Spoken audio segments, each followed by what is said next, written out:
खबर है महाराष्ट्र से। महाराष्ट्र में सियासी हलचल से जुड़ी हुई बहुत बड़ी खबर। सुनेत्रा पवार का डिप्टी सीएम बनना लगभग फिक्स हो गया है, तय हो गया है। सुनेत्रा पवार ने स्वीकार किया है डिप्टी सीएम बनने का आग्रह। कल एनसीपी विधायक दल की बड़ी बैठक होने जा रही है। विधायक दल की बैठक में लग सकती है अंतिम मुहर। महाराष्ट्र की सियासत में ये चेंज है और इसे बड़े चेंज के तौर पर देखा जाना चाहिए। सुनेत्रा पवार का डिप्टी सीएम बनना लगभग तय है। अजित पवार की पत्नी है सुनेत्रा पवार और अजित पवार के निधन के बाद सुनेत्रा पवार ने डिप्टी सीएम बनने का आग्रह स्वीकार किया है। कल एनसीपी विधायक दल की अहम बैठक होने जा रही है।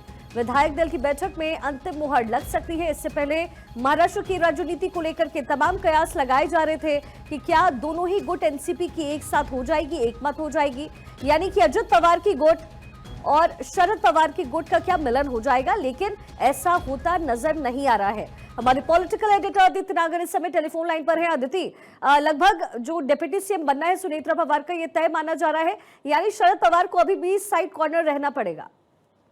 देखिए, दरअसल जब ये माना जा रहा है कि सुनेत्रा पवार ने डिप्टी सीएम पोस्ट एक्सेप्ट कर ली है, आज शाम तक सुनेत्रा पवार की तरफ से चुप्पी मानी जा रही थी।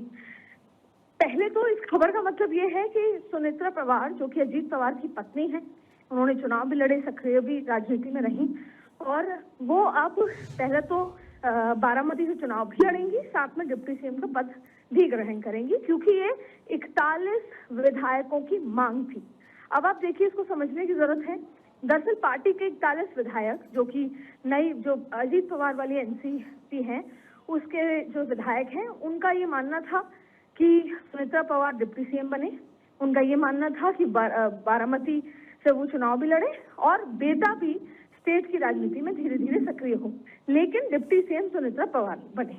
वहीं अनिल देशमुख, जो कि शरद पवार गुट के थे, कूद के आ गए थे इस वाली एनसीपी में, लेकिन उनका ये मानना था, आज शाम तक वो ये कह रहे थे कि अजीत दादा की आखिरी ख्वाहिश थी कि शरद पवार के साथ विलय हो, मूल पार्टी से विलय हो, अपने परिवार के साथ जाया जाए।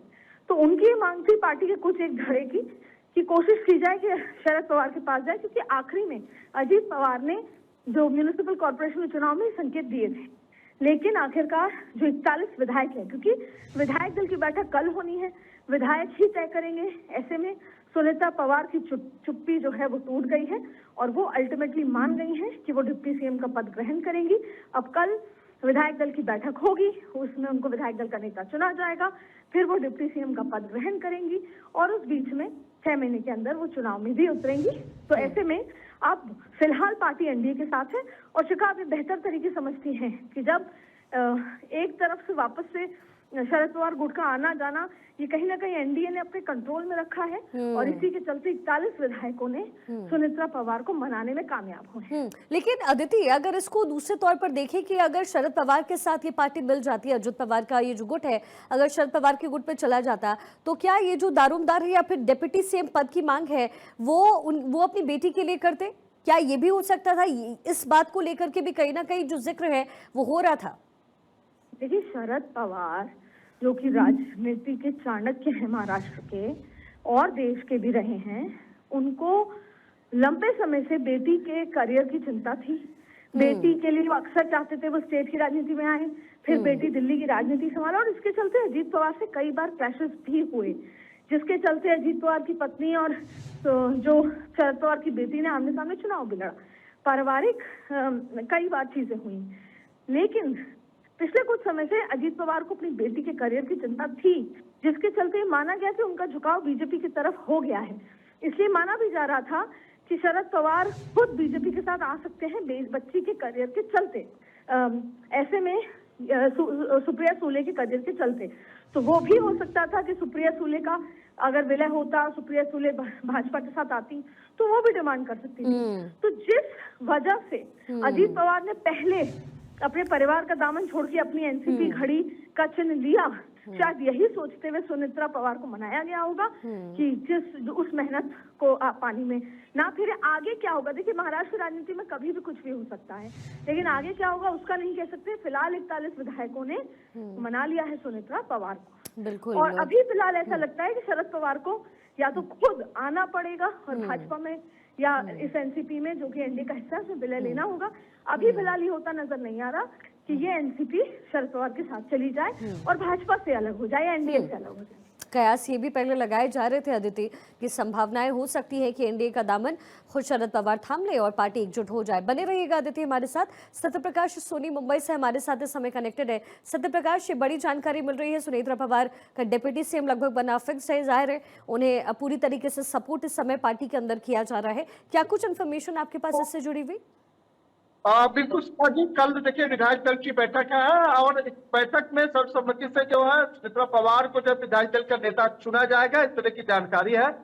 हालांकि बारामती में ही यह बैठक हुई थी, जिस दौरान यह तमाम चर्चा हुई, लेकिन सुनेत्रा पवार ने उस वक्त जो है डिप्टी सीएम का पद लेने के लिए इनकार किया था। उन्होंने कहा था कि नहीं, हमें अभी वक्त चाहिए और इस पर वह तैयारी नहीं की थी और इसके लिए उन्होंने हामी भी नहीं भरी थी। लेकिन आज जब मुख्यमंत्री देवेंद्र फडणवीस से बीजेपी एनसीपी के तमाम नेताओं ने मुलाकात की थी, इस मुलाकात के मायने यह निकाले गए कि शायद यह निर्णय लिया गया होगा कि विधायक दल की बैठक के में जो है सुनेत्रा पवार को विधायक दल का नेता चुना जाएगा। उसके बाद जो है आगामी जो रणनीति होगी वो स्पष्ट कर दी जाएगी। लेकिन छगन भुजबल ने स्पष्ट कर दिया है कि कल जो बैठक होने वाली है बहुत महत्वपूर्ण बैठक होने वाली है।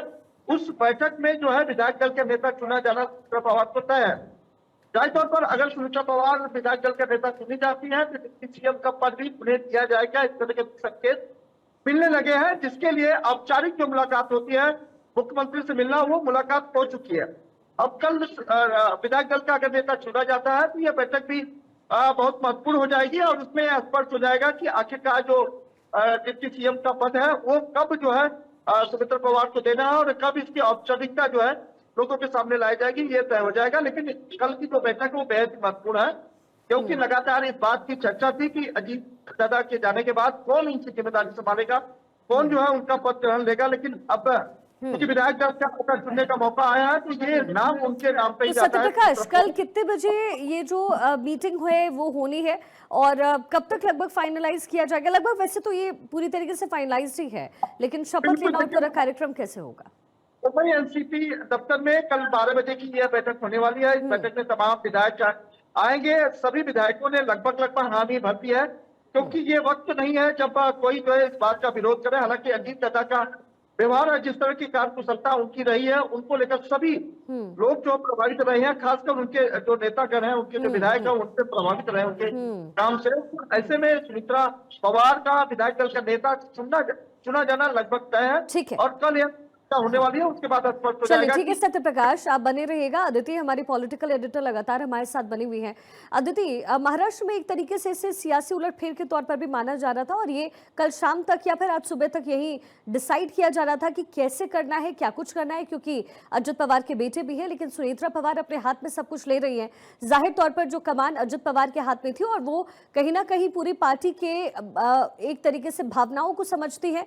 अजित पवार का रुख क्या रहा है पार्टी के लिए ये समझती हैं और किसी तरीके का कोई कू ना हो, इस बात के भी संकेत उन तक हमेशा पहुंचते रहे होंगे। ऐसे में उनको ये पूरी कमान सौंपना महाराष्ट्र की राजनीति के लिए कितना इंपॉर्टेंट और खासतौर पर एनडीए के लिए?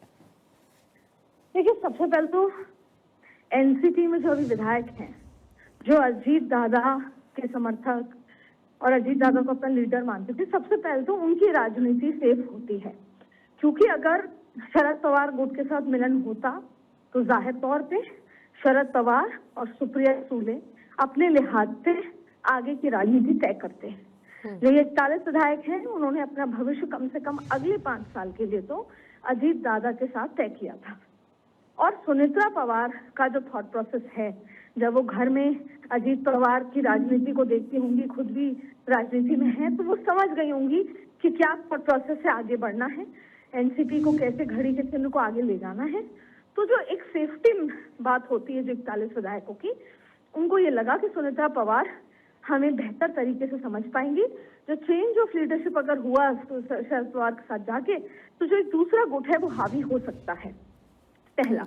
दूसरा कि सुनेत्रा पवार इमीडिएट एक नॉमिनी की तरह है। हालांकि इस समय उनके लिए बहुत डिफिकल्ट होगा कि ऐसी घड़ी में उनको तुरंत राजनीति सफर को इस एग्रेसिव तरीके से शुरू करना हो। दूसरा, आपने देखा होगा कि जब खबर आई एरोप्लेन क्रैश की, तो खुद मुख्यमंत्री, डिप्टी सीएम और गवर्नर सुनेत्रा पवार से मिलने पहुंचे थे।